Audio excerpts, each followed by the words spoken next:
Simon Sir, I used to working overtime. 其實 used to 呢兩個字咧，真係好多朋友會用錯，因為其實佢有兩個唔同嘅意思嘅。第一個意思咧就係曾經，我哋就會將 used to 放喺一個基本動詞嘅前面。Used to work, used to sleep。咁記住喺呢一個用法裏面咧，佢前面唔會出現 be 呢一個字嘅。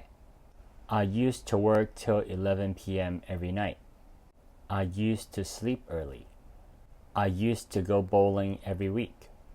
第二個意思咧就係習慣咗。咁呢一個用法裏面咧，我哋首先要個 be， 再加個 used to， 跟住後面要跟個動詞嘅 ing 版。Am used to working. Am used to sleeping. I'm used to working overtime. I'm used to sleeping late.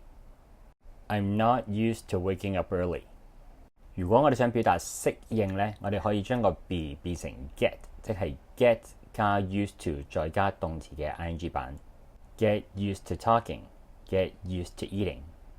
You'll get used to talking to groups of people.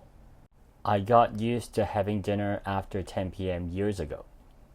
注意個 to 咧，好多時會被簡化嘅 used to。喜歡呢條片記住幫手 like、comment 同埋 share。